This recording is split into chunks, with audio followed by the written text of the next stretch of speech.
it's okay to raise your hand and ask for help. I can't tell you how many times I say that. It's okay to admit I need some help. And that's something what sometimes we're conditioned to say, I can power my way through it. Yes. It's certainly true in your profession as engineers, where you say, I can do this. I've got my master's degree. I've got my advanced training. I'm going to find a way to get this done. Yeah. I think it takes greater courage and greater confidence to actually raise your hand and say, I need some help with this. Welcome to the Happy Engineer podcast, the place where we help engineers like you to build your career, balance your life, and be happy. I'm Zach White, former engineer turned lifestyle engineering coach, and your host for the journey to the career and life that you desire. Hey, I believe that you shouldn't have to sacrifice your life to reach your full potential at work. And what we're going to bring you in these conversations and interviews are the strategies, the tools, and the mindsets that are going to allow you to experience both success at work and success at home. Hey, we do the best we can to keep this free from advertisements. Of course, I can't control what YouTube may throw up, but do us a favor and share this podcast with anybody who you think may like it. And don't forget to click the bell and subscribe and get notifications to our YouTube channel and for upcoming releases of the Happy Engineer podcast.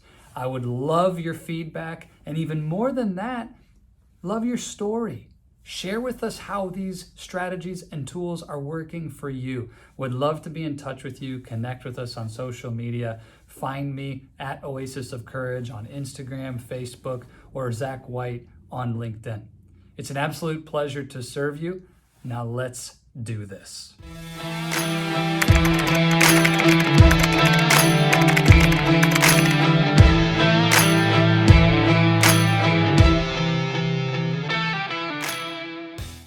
Welcome back, engineers. It's awesome to be with you. And I'm here with my good friend, Dean Karrel. And Dean is a career development coach, sales trainer, instructor of 13 courses with over 850,000 views. Those are available on LinkedIn Learning. Go check those out.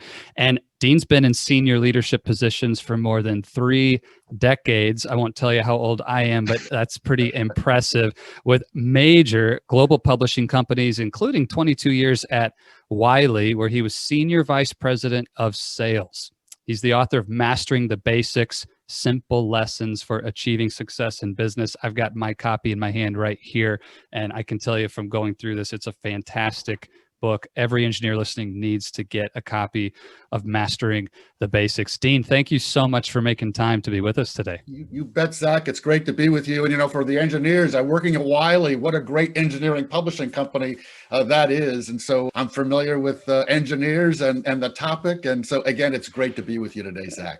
Absolutely. Hey, Wiley has a significant presence on my bookshelf, that's for sure. So, Dean, one of the things I would love to start with jumping in today, you have Dean's philosophy right at the front of your book. And I love it because simplicity is one of my core values. And this idea of focusing on simple principles and values as a way to live and to achieve success. And one of them in particular stood out to me. It's number 4 on your list, and it's send thank you notes. And if my mom hears this episode, she's going to say, son, I told you this a long time ago. She's going to be so thrilled. Send thank you notes. It feels kind of old school. It's so simple, but just tell me, Dean, you've been doing this for 30 plus years. Why send thank you notes? How did that get on the list? You know what it is? It is a real simple thing, and it is old school, but I've got to tell you, through the years, I've sent thank you notes to everybody, or I send a follow-up note to everybody, and the impression that it makes, because a lot of people don't do it, and it is always remembered. And you reach out to somebody, say, hey, thanks, Zach, for letting me appear on your podcast today, or thanks, Dean, for reaching out and sending me a book. It's amazing how it stands out, and you're being sincere. and all it takes is a stamp and a little letter and the old-fashioned way. And through the years, I can't tell you how many times people have said to me, Dean, I still have your note you sent to me 30 plus years ago or 20 years ago or whatever. It's a positive impression that's very simple to do. So I love the sincerity comment of that. And Dean, you're one of the most sincere guys I've ever met and talked to, and it comes through in the way you communicate. So on this point, an engineer listening, like, all right, Dean, I'll send a thank you note. Is it a handwritten thing? Is it an email? How do you execute that in this digital age we live in today? Well, I think, in the old days, it was a stamp and a letter, and I still do that occasionally, but even the simplest form is to send an email. And it's just a two-line note saying, hey, thanks so much, Zach, for letting me be here today, or thanks, Joe or Sally, for letting me participate in your event, or thank you for the good work. It is recognizing somebody's for the actions that they've done and showing your appreciation. And again, that's not rocket science. It's not, you don't need an MBA for that or an advanced degree from Michigan to understand that. And it's just showing sincerity. So I still send personal letters by mail, the old-fashioned way, but I also do email too. It's whatever form works best for you. So let's zoom out. We're in this micro slice of success and sending thank you notes. And if somebody who doesn't know you and your background and all of the amazing accomplishments, they might say like, wow, this is the golden nugget. Like, but tell me, Dean, when you really think about success over the arc of your 30 years, making it to the senior vice president level, coaching thousands of leaders around the world, what is it about these small moments, things like a thank you note? How does that impact someone on the long arc of big success? It feels like such a small thing. Just kind of tell us more about the mindset of success that you have. Well, I think these are things we learn throughout our career, and maybe early on we have these grandiose plans, so we have to do this and that, or reach to higher levels than maybe that we're capable of. And I believe it's recognizing that, enhancing the skills that we all have and how we can do things better, and believing in our abilities. And I feel that's so critically important. So when you look at the idea of success, and I think this is a good year to look at it, where we all had a chance to reevaluate what success really means to all of us. We all went through the issues of the past year. Well, how do we focus on what really matters? So to the priorities of our life, our families, our religion, wealth, or whatever it might be. And it is focusing on that. It's success for us personally, which is different for everybody. So for the engineer listening to this, we're recording it in May of 2021, coming off of 12 plus months of an incredibly disruptive time in the world with COVID. And so you made a statement in there though, Dean, believing in my abilities. Yeah. What is the journey to increasing your own belief in yourself? This idea of confidence. A lot of engineers I talk to and coach really struggle with confidence. And from the sales perspective, I mean, you can't succeed in sales without that belief. So just tell us, so what is that journey to confidence like for the engineer listening? I think it's very important to realize that when we say that people are confident or they have beliefs in their abilities, it's never that way 100% of the time. People often say, Dean, you're very confident. You seem very self-assured, but life is a roller coaster of ups and downs, whether you're an engineer, whether you're in marketing, whether you're in finance, where some days are really terrific and other days aren't. And when I say believing in your abilities, it's stepping back and saying to yourself, what can I accomplish? And what are the goals and objectives that I have? Not worrying about the other person or what this other person has done or how successful that other person's career may be or how much money they're making. It's focusing on yourself. I didn't learn that at 25.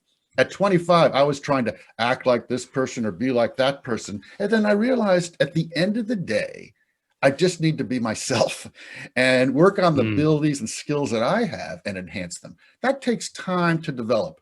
And it's also, again, recognizing that you're going to have some days when you're really confident, everything's going well, but you're also going to have some days when, ooh, this is a tough job. Again, I don't care what profession you're in. Dean, you're so polished and excellent at what you do. It's hard for me to imagine Dean on a not confident day. Take us back. What's one of those stories or moments during your career where you were at the bottom end of your own personal spectrum when it comes to confidence? Well, I wasn't planning on this question, but it's sort of interesting. I have my wallet with me. So I'm going to Okay. share with you I graduated from college. I thought I was going to be a sports broadcaster. I went to school in Ohio. I was the voice of Ohio Wesleyan battling bishops, the Fantastic. 2,200 enrollment school. And I was the voice of football and basketball. I thought I was going to be broadcasting. And then I realized that there are 10,000 people who are a lot better than me. I get a job in the publishing industry as a salesperson. I get a territory in upstate New York. I had never heard of lake effect snow. You're from Michigan. You went to Michigan where you've heard of lake effect snow. I grew up in Connecticut, never heard of it. It's snowing like crazy. I don't know where my future is going and I wrote down a little note. So this is actually something I keep in my wallet, and I've had it there for all of these years. And it says, remember this date, wasn't too good. Come on, Dean, make it. So this is when I was 23 years old, and this has been in my wallet all of these years. And every once in a while, I refer to it in my 30s. I've referred to it every once in a while in my 40s. As you know, I changed my career 6 years ago. I had a great job, senior vice president of sales of a big company. I said, I want to do something different. Well, I had a few moments where I said to myself, what the heck did I just do? Yeah. And I referred to that note. And it's a real, genuine, and authentic way to saying to people that, yes, I'm pretty happy with myself. But that means I still have moments of self-doubt, and I wonder what my next steps are going to be. And so it's showing to yourself that you can come around and go back in the right direction again. That's an amazing thing to keep in your pocket. I mean, come on, Dean, make it. Yeah. I think that's such a simple, powerful phrase. I know the engineer listening to this can relate to those moments of self-doubt, and I can relate. Dean, you'll appreciate this moment in my journey when I also left a really successful career and a growing career at Whirlpool Corporation to start Oeco and begin coaching engineers and do this work full time. There was a time at the beginning of this journey where success was not happening at the pace.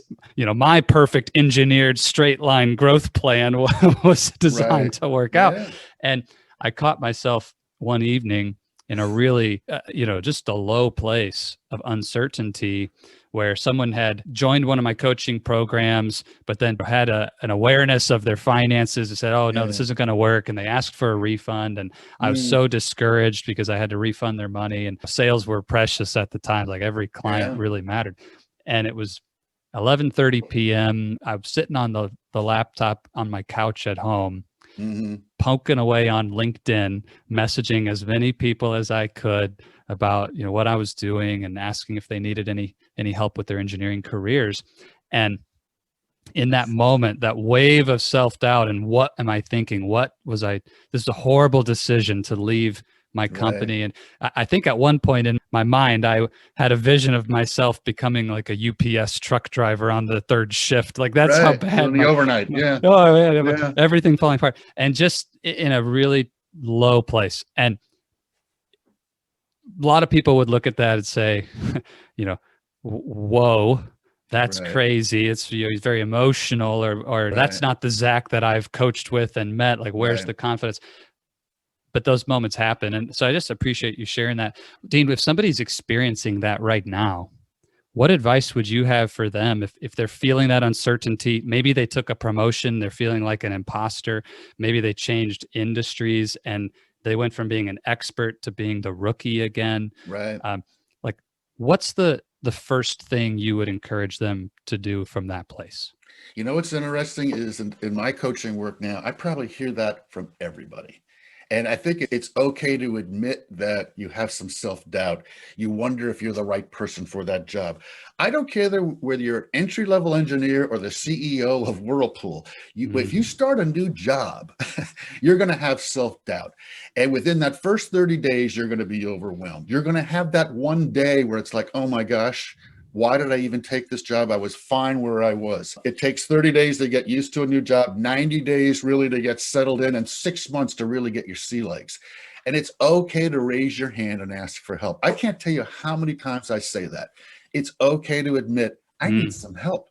And that's something what sometimes we're conditioned to say, I can power my way through it. Yes. Especially certain professions. And from what I'm understanding, it's certainly true in your profession as engineers, where you say, I can do this.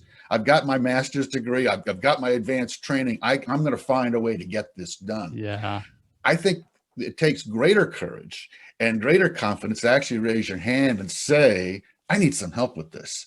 And it's also very important to say when you're really feeling overwhelmed, this was self-therapy for me, years ago, to write a note. What I really needed was professional help. It's okay to ask for professional help. And there's no stigma involved with it. In my era, there probably was. So my therapy was writing a little note, but it is okay to ask for professional assistance. And we should be doing those things and admitting those things. The timeline you just described, Dean, I just want to come back to that quickly, because I hear a lot from engineers that, hey, this first 90 days, I should be the expert and everything humming and execute my full strategy and make all these changes. And people get very ambitious about how quickly they ought to be able to fill in the blank, their vision of their impact. And I just heard you say it really takes 6 months just to get your sea legs and get really comfortable. I know that's one of the chapters in or a section in your book. I remember that, it takes 6 months to get really comfortable. Why is it that we believe it can happen so fast, but the truth is the opposite? You know what it is? I think we're all so energized to start something new. And we jump right in. We're ready to go. We're ready to run. It's that old line. It's not a marathon. It's not a sprint. It's a marathon. It's a little corny, but there's truth to that. And that's why I'm a big believer in timelines, datelines, objectives for certain periods of time. You can't solve a complex issue, a complex problem overnight. You have to develop a timeline. Again, that's certainly something you discuss in your industry is as engineers, is how you go from point A to point B with a timeline and a project plan for getting things accomplished. That's true for all professions, for sales and marketing, IT and finance. And I believe that's how you keep yourself focused in a timeline of saying, how am I going to get something done this week? Again, from sales point of view, from my background, is I don't think farther out than 18 months. Because it's like a fiscal year of 12 months, and then you go into the next year of 6 months. I'm not worried about long-term 5-year plans. That's somebody else's job. How do I get through the month, the quarter, the half year, and 18 months? So that's how I keep things focused for myself. And I believe those are very helpful things, again, no matter what profession you're in. So, Dean, part of why I'm so excited that you're here, and if the engineer listening is like, this guy's in sales, I'm an engineer, why are we in this conversation? But I'm a big believer in coaching engineers, that part of the problem is we over-index in the left brain analytical, problem solving strengths that we flex those muscles in school and grad school and in everything that we do at work. And a lot of times the real barriers to career growth are in these other parts of our life. It's in the communication skills. It's in the ability to influence and create a follower-ship as a leader in the organization. And when I think of those things, I think of sales. Right. And so for the person listening, why can an engineer, why should an engineer pay any attention to a conversation coming from the sales perspective? To connect the dots for us. Well, I think we're all in sales, and to all in varying degrees. I also think the world has changed dramatically, where all departments, all functions need to know what other departments are doing.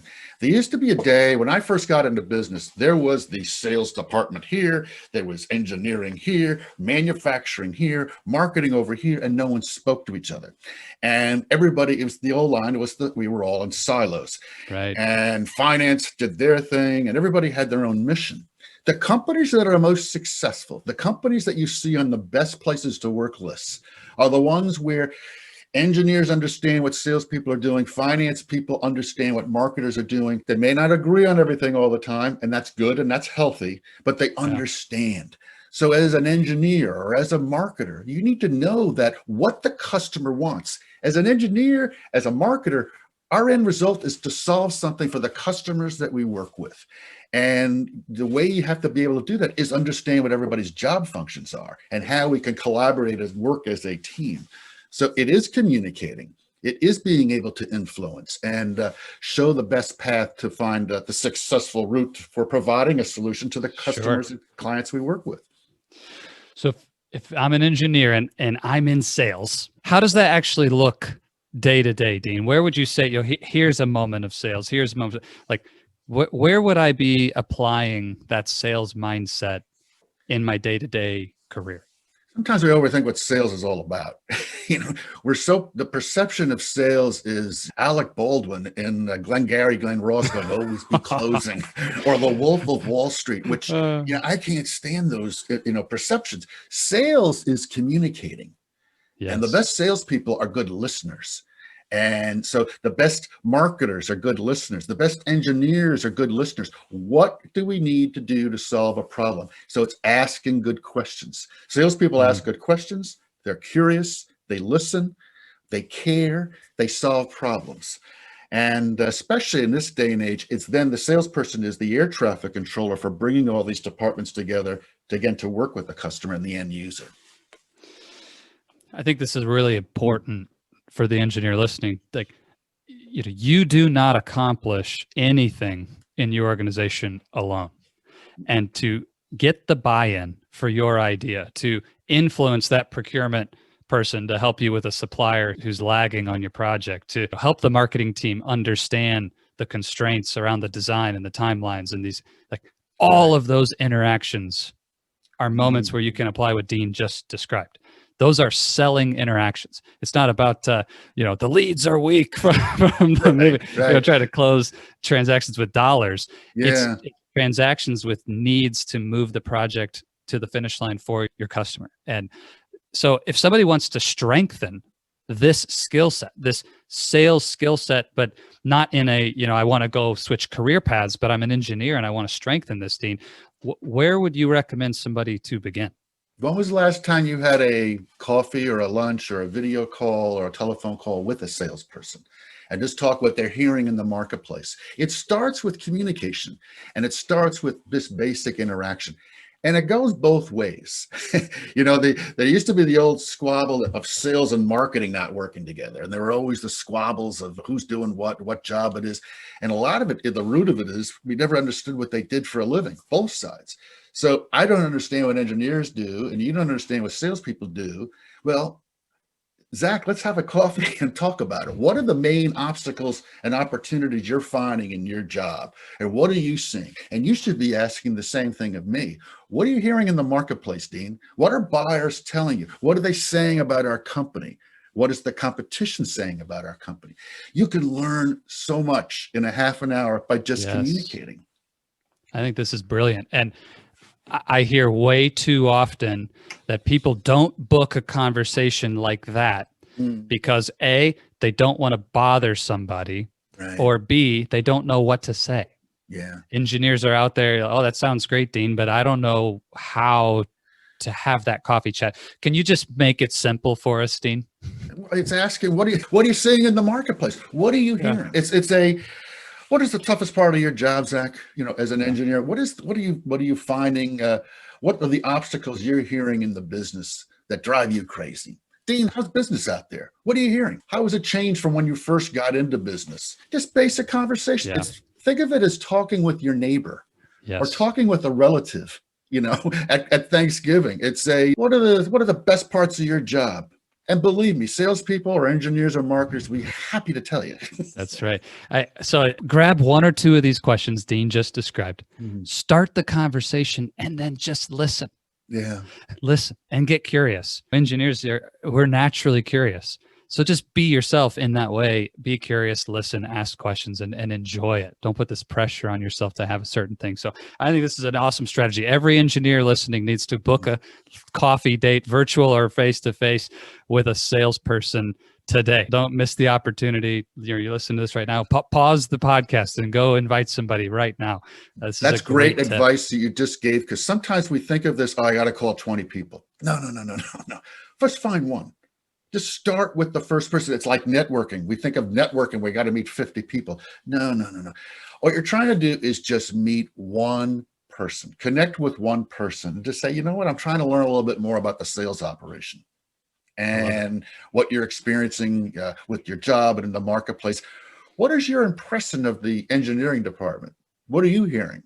And believe me, you'll find out a lot that will surprise you, but it's with one person. Then go from there.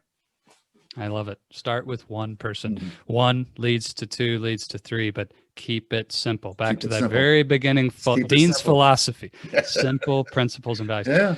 So, Dean, you had incredible success making it a senior vice president there at Wiley. And one of the things that I work with engineers on is mindset. You know, what is the mindset that we need to bring foundationally that we can then apply skills and tactics and strategies on top of?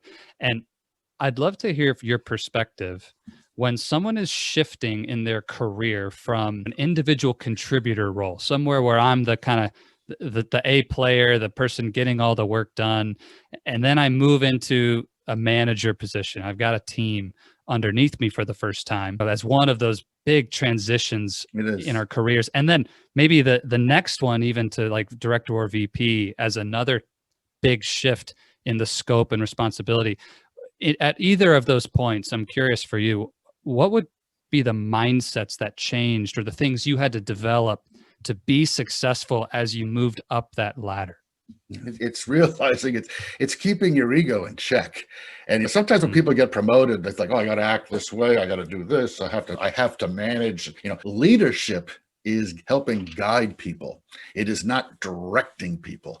And these are basic lessons. Again, you can have 4 years of getting an MBA, you get an advanced degree in business and leadership and management. But at the end of the day, it's how you're working across the table with somebody to help them do their job better. And it's recognizing that, you know what?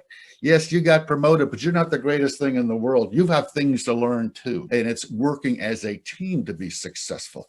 Some of the most difficult, so to speak, leaders are ones that never listen. It goes back to the basics of sales again, listening to your teams.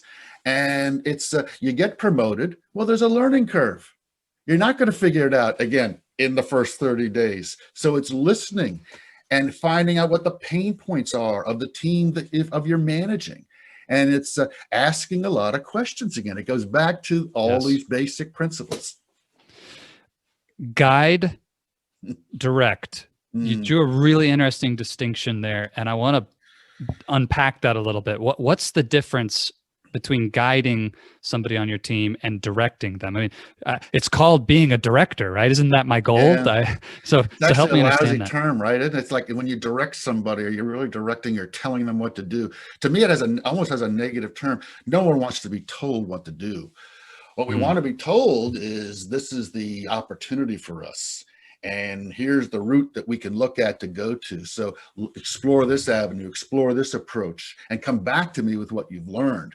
When you direct, you're saying, do this, and it has to be done this way. What you want, going back to the word collaboration, and where people feel that they're part of that team and part of that development and part of that growth. One of the things I've learned over the past few years, and when I worked in the corporate world, I was focused on the companies that I worked with. And now as I do coaching and as I work with a lot of people in different industries, unfortunately, I'm finding that there are a lot of managers, but very few leaders.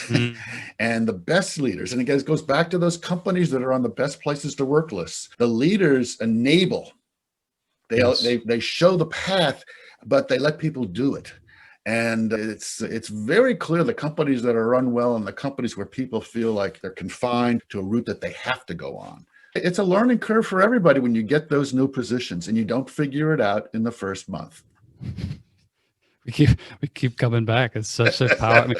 And honestly, the engineering ego is such, like, the intelligence can be this barrier to hearing what you're saying. And I just repeat it again and again. It's okay to not have it all figured out in the first 30 days in that new job at that next level. And I think that's so important. So courage, you mentioned that word a couple times as we've talked today. And this is Owaco, the oasis of courage. And it's my favorite word. I love it. And I'm curious, Dean, what is it for you that has helped you to strengthen your own courage over the years? Well, again, I've been through some successful times. I've had some great years. I mean, when in the publishing industry, the industry exploded there. I mean, it just did fantastic when independent bookstores and Barnes and Noble and Borders and Amazon and so I had a lot of fun. The courage comes when the wave shifts and the marketplace shifts. So how do you manage and lead during situations like that? We're all great when the business is running on all cylinders, but I think the best leaders come out and where you develop your courage is during the difficult times and how you manage and lead. So again, I'm dating myself a little bit, but you go back again to 2001 with the unfortunate tragedies of 9/11 and how the world changed then. 2008 for me was probably the biggest changer because the big financial crisis and industries all shifted. And then in the early 2010s, the publishing industry really dramatically changed because there was consolidation and bookstores shrank. And so my biggest courage and development was having the greatest job in the world and leading these great sales teams. And then all of a sudden the world changed and business changed. And I had to do reconfiguration and restructuring and reorganizing. So it's the courage of business, family, of people I've hired and managed. And unfortunately, I had to let people go. So courage is how do you do that with compassion and care as best you can. And it's not easy, but those are the great lessons. It's easy to look great when everybody's hitting home runs or their team is winning, or your company's got 10% revenue increases. How do you manage and lead when the market has shifted? And I think that's where true courage comes in. Some people listening may have had those exact situations where they had to make tough calls in the business in the last year. Maybe they were in a leadership position in 2008-9, same time you're talking about. Others, Dean, have been on the receiving end of those decisions, and it's hard to believe that anybody in those vice president roles who's just cutting people has any sense of heart around family and the values, et cetera. And I know you do, and you were in that space. Just as much as you're able, without sharing anything that's confidential, tell us about those decisions. What was that actually like for you to have to face the reality of the business clashing in a way with your core value of loving these people and this amazing team and their families and their livelihoods and having to let people go? What was that like? This is probably a discussion you could have for a multiple number of podcasts is how companies manage these things. And the first thing is there needs to be training for this also of how you hire and how you let people go. And again, in every department, engineers, marketing, sales, we all rely too much on human resources. We all need to have the training in how you hire properly and how you let people go with dignity and respect. And I was, it's a very difficult thing when you have to sit across the table from somebody and say, I know I hired you, but the business has changed. And unfortunately, your job is no longer part of our future. And that's really painful. And I did that and do that a lot, doing it just like I am now. And you learn how you look right in somebody's eyes and say, I'm sorry, but it's not working. We talk about, I wrote recently about family and team and organizations. And I worked with, I think, were good families at companies. But at the end of the day, it is a business. And whether you're a publicly traded company, like where you used to work at Whirlpool, you're reporting to shareholders and you have obligations to your shareholders. And if you're privately held and you have investors, angels investors, you have obligations to them to produce a profit and revenue. And at the end of the day, it is a business, which means tough decisions have to be made. That being said, at this stage of my career 6 years ago, I said, you know what, this is too much pain for me. I don't want to do that anymore. I'm a positive person. I don't want to continue to have to restructure, reorganize, let people go. That's why I left that great job that I had for many years, is to do something different. So even I'm saying, you know what, it was too much for me. It's tough. You said something I think is really important, that we rely too much on HR for this stuff. So for the engineer listening to this at whatever level, if you're an IC, if you're a manager, if you're a director, VP, it doesn't matter. The reality is we need to take full responsibility for our own readiness and capability to lead. And that includes hiring, but also letting people go with respect, dignity, and in a way like Dean just described. And I think sometimes we want to pass the buck on that. Even in the hiring process, I mean, how we've all interviewed for jobs, right? And then you get ghosted, or you never hear from anybody. And it's the hiring manager who left you hanging, not the HR person. It's somebody you might have interviewed. I might have interviewed with you, Zach, or you interview with me. And all of a sudden, whatever happened to Zach? It's basic principles of dignity and respect where you call somebody up or write them a note and say, you know what, I'm sorry it didn't work out. We're going elsewhere. But when, we've all been it, we've all heard those stories. I applied for the job and I never heard. Wow. Remember, I never forget those people who did that, so I'd rather be known as, you know what, Zach actually had the dignity to call me up and say, Dean, you know what, you were good, possible for the position, but it didn't work out. We had to go a different route. Zach, thanks for taking a 100%. Deep breath and doing the right thing. Yes. Yeah. So please, if you're listening to this, take note. Do not pass the responsibility for your own team. If you're a hiring manager, if you're a director, VP, you're hiring, that third-party recruiter, that HR talent acquisition person who's supporting you. Okay, it's your team. You're responsible for the communication the way Dean just described. And I tell my clients in coaching, how we do anything is how we do everything. And that's it. When you don't take responsibility there, it sends a signal to all of those people that you're interacting with on how you're going to show up in other moments, and it's going to reflect on your team in a way that you don't want. Absolutely. So please take Dean's counsel there and take responsibility. Hey, we can't go through all this and not talk about books for just a moment. And all of your years in the publishing industry and just so much experience. I'm a book lover. Right. I've got to have the hard copy still. Right. I love the smell of the pages. I'm that guy. But I'm curious, Dean, you said you sort of stumbled almost into the book industry. You were thinking about broadcasting and then end up there and then spent your whole career in it. So did you have a passion for books, or what was it about publishing that kept you hooked for so many years? Well, I've always enjoyed reading. I always enjoyed books. I still buy a lot of books. And my theory is, or my belief is, if for $16, $18, or if you want an ebook version, $10, if you can get 2 tidbits of information or guidance out of the book, then it's worth the investment. It's a very inexpensive investment. And so I actually was a textbook salesperson. I worked in, again, upstate New York, called on Rochester Institute of Technology to community colleges in upstate New York, and a lot of technical schools, engineering schools. I didn't have an engineering background. I didn't have a chemical engineering background. The basics of sales is that you're never going to learn more than the person you're selling to. So you try to figure out the key points that they need to help them, again, solve a problem. So I sold textbooks for Prentice Hall, which later became Pearson, big engineering company. Again, I enjoyed it. I love working with people. And then I worked with Simon & Schuster, big trade book publishing company. Totally. And fun places. And then it just, what it is, you get on a path and they say, Dean, you worked 22 years at Wiley. Well, I always felt that the company was changing and growing, which it did. And through acquisitions. And so I just stayed in the industry for many, many years and loved it and still do. Dean, are there any must-read books that you would say, engineers listening, you got to hit these couple, this is your top 5, or any that just pop in, everybody needs to read? You know what? You can go on bestseller lists and you pick some. I always talk about The 5 Dysfunctions of a Team by Patrick Lencioni. It sold millions of copies. It'll take you about an hour to read. And it talks about how we work with teams and how we work with individuals within companies and how we do, just like what you and I are doing right now, Zach, being honest, being open, and listening to others. So 5 Dysfunctions of a Team. I'm a big believer in The Leadership Challenge by Jim Kouzes and Barry Posner, where they talk about modeling the way, encouraging the heart, which is a very important thing to me of how we motivate people. Again, for any department, any industry.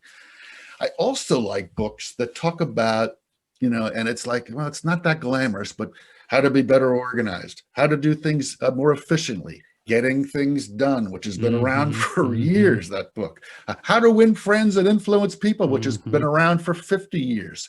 There are books on my shelf that have been around for decades. The Power of Positive Thinking. It's like, this is, again, what I believe in. And so it's, as I say, is find any book. Look at the bestseller lists at your local bookstore, Barnes & Noble, Amazon, whoever it might be, and make that investment. And I think it's well worth it. Yeah. My coach says, Zach, you can skip lunch, but never skip your reading. Yeah. And I really believe in that and agree 100%. So, and I'll tell you, if you read like an engineer, then 5 dysfunctions of a team takes 2 hours instead of 1 hour to read through. So keep that in mind. Man, Dean, this is amazing. I want to be respectful of your time. And the thing that I share with all of my clients, and I mentioned to you, it's so true in coaching, the work you do, it's true in engineering, that questions lead and answers follow. Right. And we want to ask great questions in our lives to guide us and take us where we want to go. So for the engineer listening to this conversation, they want to be happy, they want to be fulfilled, they want to achieve success. What is the best question to lead them with? What steps are you taking to make that happen? You know, we talk about things about, I want to be successful, I want to do well, but so what are you doing about it? Are you complaining about it? Are you talking about it? Or you have an action plan? And again, it goes back to what I always believe is, and I talk about this with the people I coach, is what plan or what strategies do you have to make that happen?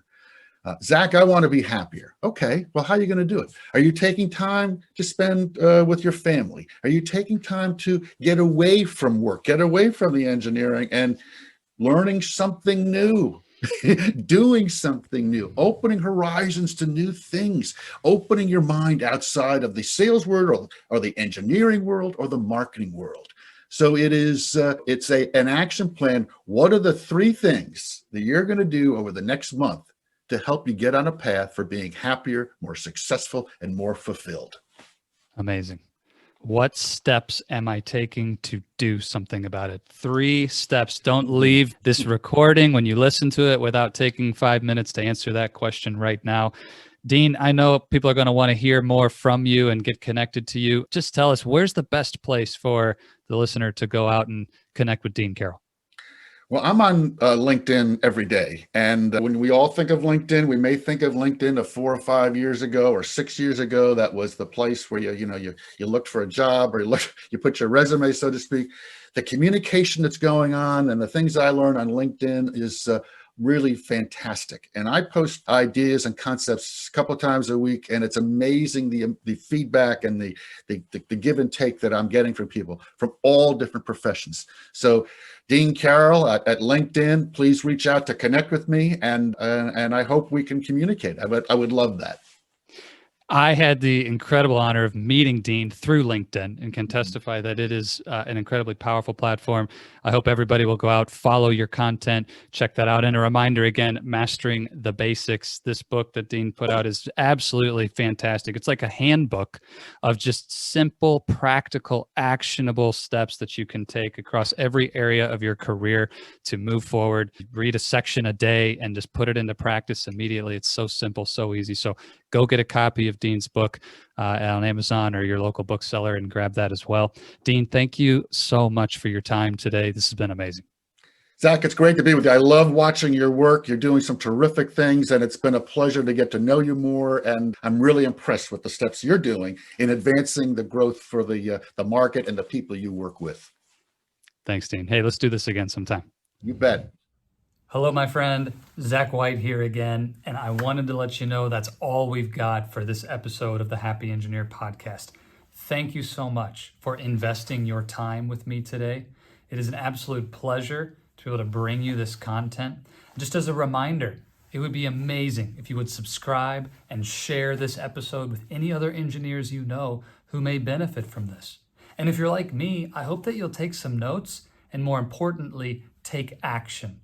In our audio version of the podcast on Apple Podcasts and any place that you go to find podcasts, there's a little more content from me about this episode in the debrief. If you really want to hear about how to put this into action, I'd encourage you to go grab that.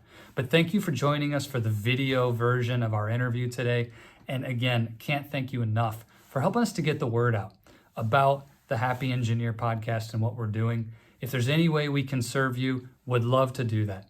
Go find us at oasisofcourage.com or reach out to me on social media at Oasis of Courage. And don't forget again to subscribe and click the bell to have notifications of upcoming releases of new episodes of the podcast. As always, I want to leave you with this. If you stay in your comfort zone, you're not going to grow. So let's crush comfort, create courage, and let's do this.